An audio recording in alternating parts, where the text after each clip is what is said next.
He did a vlog where he went back to the hood. He did a vlog in front of the porch where K.I. was killed. Everything you think you know about King Von's story just got flipped upside down. Not by a random internet account. Not by a troll. Not by someone with an agenda hiding behind an anonymous page. This came from someone who walked those same streets, breathed that same Chicago air, and has been sitting on this information for years, allegedly waiting for exactly the right moment to detonate it in front of the entire world. And now that moment is here. And nothing about the King Von narrative is ever going to feel the same again. Ask yourself this.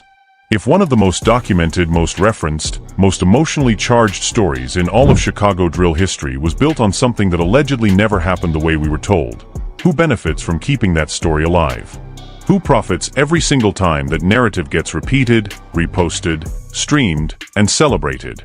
And more importantly, why is K.I.'s own brother, a man who has stayed silent through years of pain, choosing right now to finally open his mouth? Hey, Aiden, please put me on the card so I can beat the living life out of 1090 Jason. These rappers be, man, it's 2 times said he don't want to fight because I'm 7 feet tall, 6'1". Boston Rich's team said he don't want to fight because it's real smoke. The only rappers who want to fight is the ones that fight poverty. They say, oh, you can fight King Yella. We'll give you 2 bands and a t-shirt. King Yella said King Von did not kill K.I. He said it out loud, with his full name attached, on a platform where millions of people could hear every single word. And the moment those words hit the internet, the entire foundation of one of drill music's most iconic street stories began to shake. But the Yella claim is only half the story. Because somewhere in Chicago, a man who lost his brother is sitting with information that allegedly changes everything. And what he is reportedly about to reveal is the part that the people controlling this narrative allegedly never wanted you to hear. Do not go anywhere. This is where it starts getting dangerous. To understand the full weight of what King Yella just dropped on the internet, you have to go back to the beginning.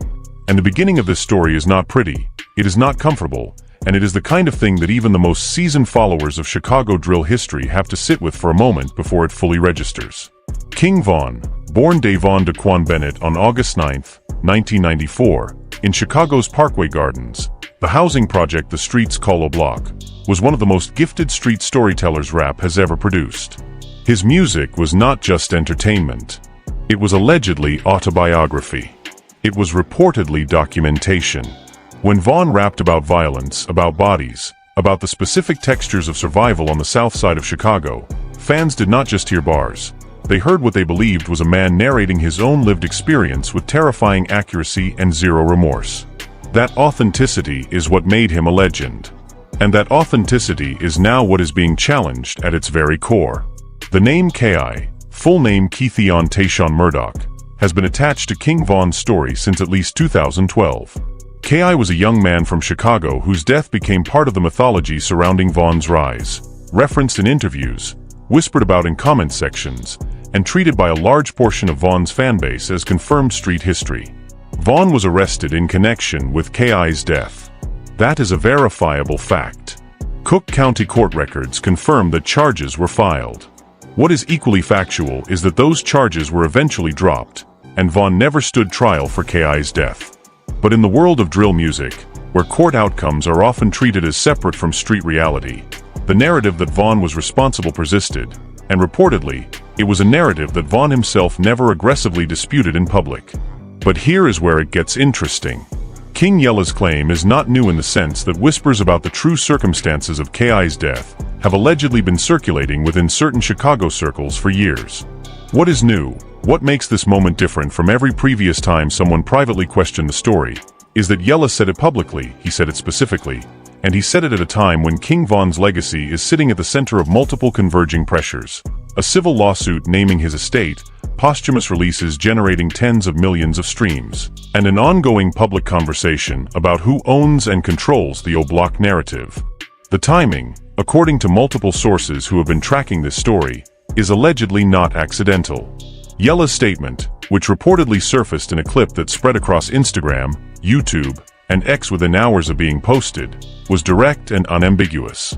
He allegedly claimed that King Von was not the person who killed K.I., that the real circumstances of K.I.'s death were known to specific people within the Chicago drill ecosystem, and that the story had been allowed to persist, and allegedly encouraged to persist, because it served a particular image, a particular brand, a particular mythology that was worth money. That last part is the part that set the internet on fire, because it moved the conversation from street credibility into something colder, something more calculated, something that allegedly involves people making decisions about a dead man's story for financial reasons. And this is the part that nobody is talking about. The clip of Yella's statement reportedly accumulated over 3 million views across combined reposts within the first 48 hours. That number is significant. It means this reached far beyond the core Chicago drill community. It reached casual fans, mainstream hip-hop followers, and people who had no prior context for any of this. And what those new viewers encountered was a claim that, on the surface, sounds almost impossible. That one of the most intimately detailed street narrators in rap history may have been telling a version of events that was, at least in one critical chapter, allegedly not his story to tell. I don't give about what nobody said about me on the internet. I don't give a you get on this side out on me. I don't give a stuff. But when you get on the internet and you say something about somebody that's been physically touched and harmed, and there was an actual fight, that is where I draw the line. Aspen, I don't understand why you would get on the internet and lie like I was orchestrating the fight, like I'm the liaison in between the middle of the dropping her low to you. That's not what happened. You said you're going through a lot, Somebody said she come to your house to check on you and all of this. She don't need to come. Well, you told her out your mouth. Yeah, I'm that you gonna fight her, you gonna beat her ass. Somebody said, okay, well, tell her I'm coming to check on her, and if she wanna fight, we can fight, and we gonna just hug it out afterwards. You on the phone asking, oh, I miss her, I miss my friend, I love her, I'm just going through a lot. Somebody, oh, I miss her, that's my friend. Same bullshit. Within 24 hours of the clip going wide, the reaction split into two camps so quickly and so completely that it looked, according to several commentators who cover this space, almost coordinated. On one side, Von's core fan base, loyalists who rejected Yella's claim as a pure credibility play from a man with documented grievances against O'Block. People who pointed to Von's arrests, his court appearances, his own music as evidence that the narrative was real. On the other side, a growing contingent of listeners, some from Chicago, some from outside it, who began asking questions they had allegedly never thought to ask before. Questions like, if this story was never proven in court, why has it been treated as gospel? Who benefits from a dead man carrying a reputation he may or may not have earned? Now here is the twist. Before anyone had fully processed Yella's statement, before the debate had even reached its peak, a second voice entered the conversation. And this voice was not another rapper. This voice was not another content creator looking to capitalize on the drama. This was, according to sources who were among the first to share the clip, someone with direct, personal, irreplaceable connection to K.I. This was allegedly K.I.'s brother. And what he said, in a statement that reportedly began circulating in the same 48-hour window as Yella's initial claim, was not what anyone expected. It was not an endorsement of Yella's version. It was not a denial. It was something far more complicated than either of those things. And it is the reason why this story does not end with Yella's clip. It is the reason this story is just beginning. Stay right here because it gets worse. Because what K.I.'s brother allegedly said did not just challenge the Von narrative.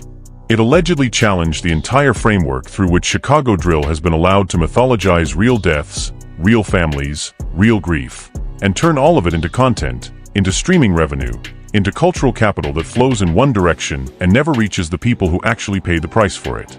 And if what he is reportedly claiming is accurate, then the conversation this community needs to have is not just about King Von. It is about the entire machine that decides whose death becomes legend and whose death becomes collateral.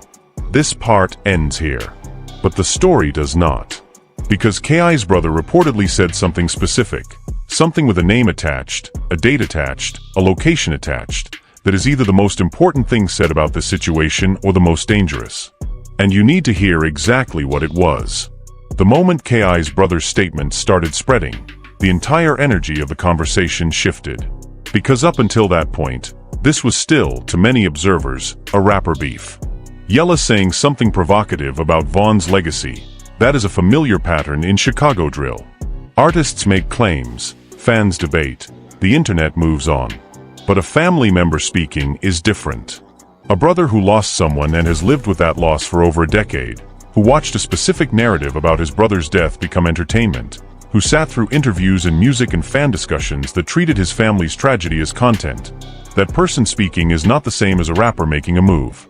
That person speaking is, allegedly, a person with nothing to gain and everything to lose by opening their mouth. According to sources who were among the first to share K.I.'s brother's statement, the clip, reportedly under 2 minutes long, filmed in what appeared to be a private setting with no formal production quality, was not scripted.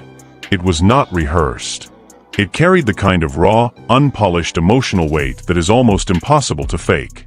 In the clip, which had reportedly reached over 1 million views within 12 hours of initial posting before multiple copies were taken down and re-uploaded across platforms, K.I.'s brother allegedly addressed the Vaughn narrative directly. He allegedly said that the story that has been circulating about who killed his brother, the story that has been treated as Chicago drill canon for years, is not, in his words, the full story. He did not say Vaughn was innocent. He did not clear Vaughn's name.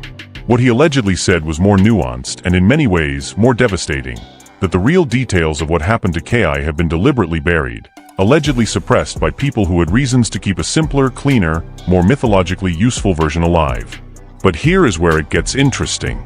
The timing of K.I.'s brother's statement, appearing in the same news cycle as Yella's claim,